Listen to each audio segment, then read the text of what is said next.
Terry, many years ago, they had an entertainment medium called vaudeville. It was an absolutely fantastic medium. It really was.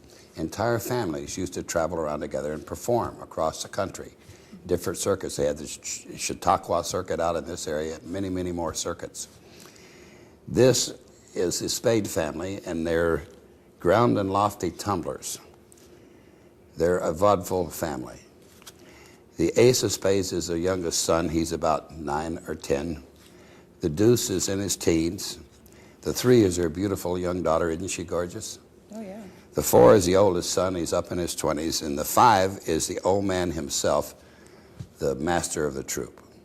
Now, each one of these cards is able to do a trick. As I say, they're tumblers, ground and lofty tumblers, as they used to book themselves many years ago. The ace can do the first trick. But he can only do one trick because he's the youngest son. They even had rules in vaudeville. We place the ace second from the top, underneath the deuce. We give a little flick like that and say alley-oop, and the ace jumps right up through his brother to the top of the pack. The 2 can do a little more. We'll place the 2 down amongst the other cards. He doesn't stay on top. He doesn't go to the bottom. He goes in the center. But if we say alley-oop, up jumps the deuce. The deuce, you say. We place the deuce in the center. He doesn't stay on top. He doesn't go to the bottom. But if we say alley-oop, up jumps the deuce. That leaves us with the 3, the 4, and the 5. I'll place the 3 between the 4 and the 5. We say alley-oop, and she does a double somersault between the 4 and the 5. Let's try that once again. Between the 4 and the 5. Alley-oop, and the 3 does another double somersault between the 4 and the 5. That leaves us with the 4 of spades, and of course the 5 of spades. Now, if I do this, if I place the 4 on the table, place the 5 on top, say alley-oop, believe it or not, the 4 jumps right up through the 5. Let's try that again. Now, that's the back of the 4 you're looking at. Mm-hmm. That's the 5, and that's the back of the 5 you're looking at, right? Right. Watch the back of the 5, say alley-oop, it immediately becomes the 4. Now, that doesn't leave anything for the old man to do, but it doesn't matter.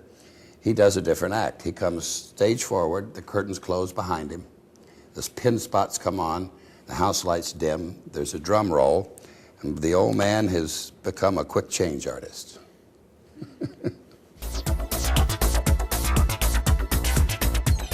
Jennifer, have you ever wondered why it's hard to follow card tricks? You ever wondered? Well, I'll tell you why. Okay. The reason is that there's too many cards in a deck. I mean, there's 52 cards, you've only got 2 eyes, I talk a lot, it gets confusing. So I'm going to cut the number down to just 5 for you. I'm going to use the 1, 2, 3, 4, 5 of spades. Then there won't be too many cards. I think I almost have them here. Here we go, and the 2. Now remember, there's not too many cards anymore. I'm going to use the 5, the 4, the 3, the 2, and the 1. I'll count those backwards for you. That's 1, 2, 3, 4, and 5. Now remember, it goes from 1 at the top, 5 at the bottom. There's not too many cards. Now watch the 1. Did you see where the 1 went? Underneath the top card. Did you see it come to the top? No. Now let me do that again for you. Watch the 1. Did you see where the 1 went? Yes, it went somewhere down in Did the you middle. see it come to the top? No. You know why you didn't follow that? No. There's too many cards. Let me do it with the 2, 3, 4. What comes after the 1? The 2. The questions aren't too tough for you, are they? Well, good. I'm glad to. Watch it. There definitely is the 2. Good. Okay. Did you see where the 2 went? Underneath, somewhere in the middle. Did you see it come to the top? You know why you didn't follow that? Too many cards. Too many cards. You've got it. What comes after the 2? The 3. Very good. Watch the 3 now. I'm going to make it very simple for you. I'm going to place the 3 face down between the 4 and the 5. When I say face down, that's in the opposite direction. Did you see that face down between the 4 and the 5? Or was that face up? It was face up. Let me do it again for you. Watch the 3. I'm going to place it face up between the 4 and the 5. Or was that down? It was down. Too many cards. Let me do it with just the 4 and the 5. Very simple to follow now. Watch the 4 and the 5. See, I'm going to place the 4 underneath the 5. Did you see it come to the top? It's too many cards. Let me do it with the 5. I'm going to place the 5 underneath. That's silly. Now, what on earth can I do with a 5? It's a silly trick.